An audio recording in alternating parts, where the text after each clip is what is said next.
In this episode, I break down the James Harden trade to the Clippers and explain why Philadelphia won't be waiting until free agency to make their next big move.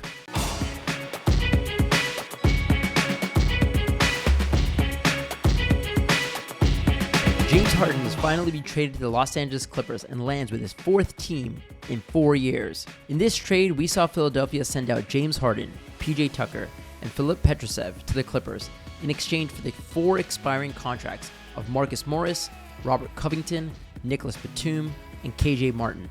But the true value that Philadelphia got in return was the draft compensation. Philly received a protected 2026 first being routed to them from OKC, the Clippers' 2028 unprotected first-round pick, a first-round pick swap with the Clippers in 2029, and then 2 more second-round picks, one in 2024 and one in 2029. And for their involvement, Oklahoma City also received a first-round pick swap in 2027 from the Clippers. Let's start by breaking down the trade math and how this deal was structured. If you're not interested in the details, just look in the description below and click ahead to the next section. Let's first look at this trade from the Clippers' perspective and focus only on the orange portions of this graphic. The orange column at the top shows us what the Clippers are sending out, and the orange column at the bottom shows us what the Clippers are receiving. One thing you'll notice is that Filip Petrusev's contract value is $0, and that's because when you acquire a player that fits into the minimum exception, you can use that exception to acquire them and don't have to send out any salary to match. So we see that the total salaries of the players the Clippers are sending out is $42.45 million, and the total sum of salaries that the Clippers are trying to take in is $46.65 million. There's a gap here, so we need to make sure that it fits within the allowable range for trades. In this next graphic, you'll see that since the Clippers are over the apron, the max money that they can take back in a trade is 110% of the salaries that they send out. So since they're sending out $42,450,000 and some change, that means they can take back $46,695,000 plus some change. The incoming salary that they're taking in from Philadelphia is $46,654,500. The difference here is just above $40,000, which is an almost perfect match and explains why James Harden had to void his 15% trade kicker, which would have added an additional $5.1 million to the salary that the Clippers would have had to find a way to absorb. Now, let's look at the trade math from Philadelphia's perspective. Let's focus only on the green portions of this graphic. The green column at the bottom shows us that Philly is sending out Harden, Tucker, and Petrusev for a total of $47.2 million. And the green column at the top shows us that in return, Philadelphia is taking in Marcus Morris, Robert Covington, Nicholas Batum, and KJ Martin for a total of $42.45 million. Philly is essentially sending out more than they're taking in, so we already know that this trade is going to work. It now just comes down to how does Philadelphia want to structure the deal and if they can perhaps generate a trade exception out of this. In the first path, if they use the trade tools available to teams that stay below the apron, then they're allowed to take back 125% of the salaries that they send out. But that then means that they're committing to stay below the apron and they essentially become hard capped at the first apron. One reason that they may want to avoid this path is because after this trade, they're only about $2.8 million below the apron. So it may restrict their flexibility if they want to explore trades later this season, which would have them going over the apron. The second path that they have is that if they only take back 110% of the salaries that they send out, then they're not capped at the apron and they can just operate freely moving forward. With option 1, Philadelphia becomes hard capped at the apron but creates a larger trade exception.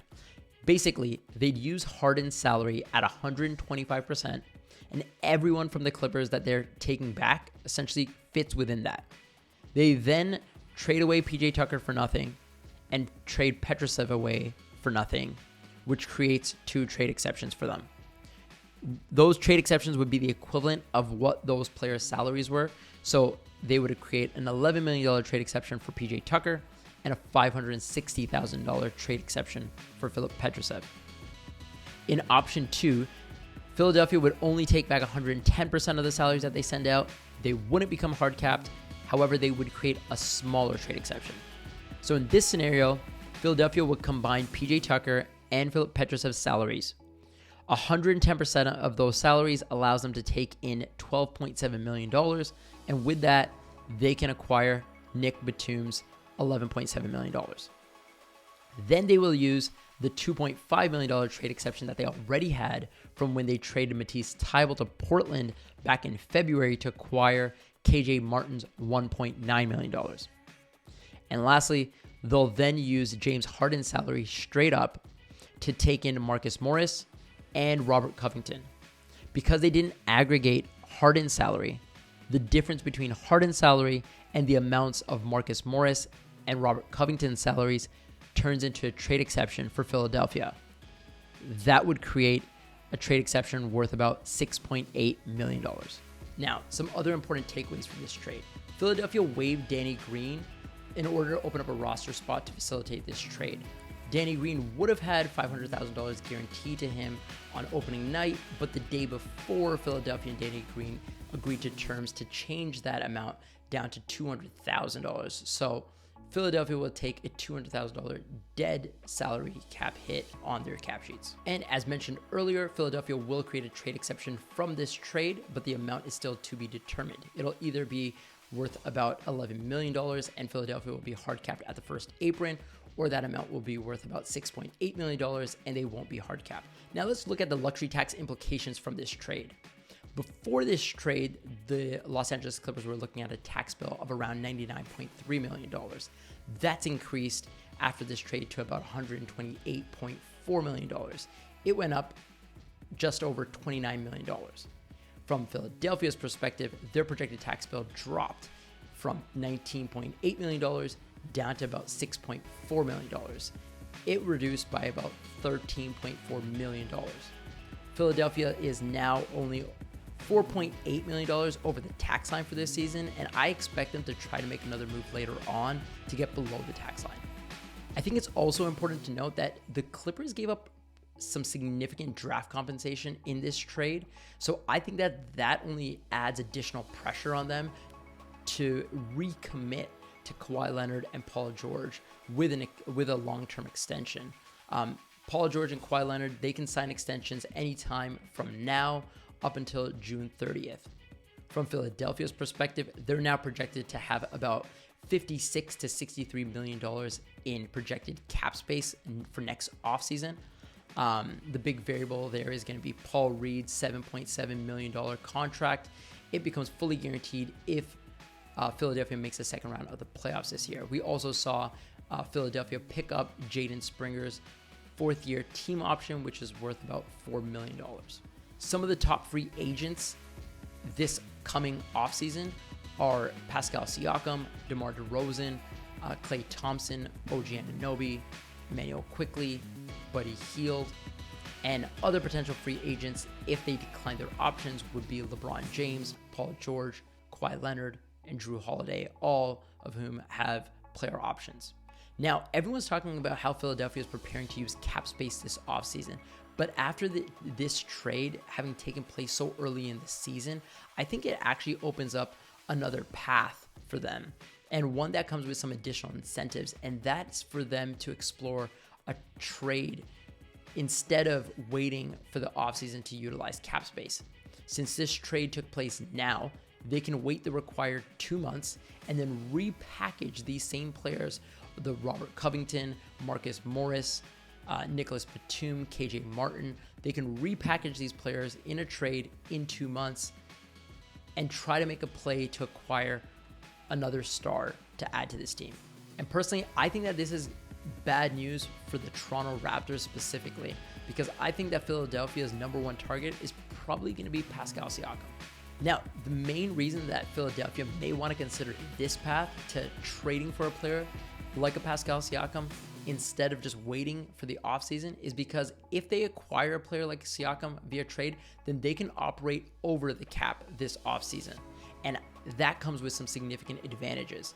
This offseason, they'd be able to then re-sign Pascal Siakam using his bird rights And they could even then turn around and retain a player like Tobias Harris and re-sign him with bird rights. It would then give them the option to retain some of their current players like a Paul Reed, like a DeAnthony Melton, and some of the other stars or some of the other players on their team to fill out their roster. They'd also have the non-taxpayer mid-level exception and the biannual exception to use as tools as well. If they instead wait until the offseason and operate with cap space, and then use that cap space to sign a player like a Pascal Siakam, they then have to operate with limited funds and limited exceptions, only the room exception and minimum exceptions, in order to try to fill out the rest of the roster. That would also mean that they'd likely not have enough money to retain a player like Tobias Harris. Now, this plan sounds great. They just have to find a willing partner. And the only one that I think that may have their backs up against the wall and be forced to take a lower than market value offer are the Toronto Raptors. And that's because Pascal Siakam is going to be heading towards free agency and they're going to have limited control over him. So if Toronto starts to lose and Pascal Siakam goes to the front office and requests a trade specifically to Philadelphia to join his fellow countrymen Joel Embiid and Nick Nurse, the head coach that took him to a championship, Toronto's going to have their hands tied a little bit. Other teams are going to know that if they make an offer for Pascal Siakam, it's most likely going to be a rental. So their offers are probably going to be kind of weak compared to Philadelphia's. Other teams would know that they'd only be getting Pascal Siakam on a short-term rental. So Toronto's best offer in that scenario would probably come from Philadelphia. But after the haul that they received from the Clippers in return for James Harden, it's not like they don't have any draft compensation to offer Toronto. Yeah, they won't really have any young players to provide to Toronto, but they would have around 4 first-round picks. Philadelphia would have the 2026 protected first from OKC. They'd have the 2028 unprotected first from the Clippers. They'd have a 2029 swap, which would be the better of the Clippers pick and their own pick. And they'd have the 2030 unprotected pick as well that they could offer to Toronto. So Toronto could be particularly vulnerable, especially when you compare their situation to another team that is in a bit of a precarious situation like a Chicago. So if Chicago starts to lose and they decide to rebuild and they put Zach LaVine on the market, well, Zach LaVine still has 3 years left. So they're not going to take an under market value trade. They're going to be able to be patient and wait for the right trade and listen to all offers. Whereas for Toronto, Pascal Siakam is going to be looking at free agency in a few months. And so he'll be able to have more control over where he goes. And that's why I think we need to keep an eye on what happens in Toronto over the next few months, because it could create a perfect storm for Philadelphia. And don't believe everything you hear about Philadelphia waiting to use your cap space next offseason.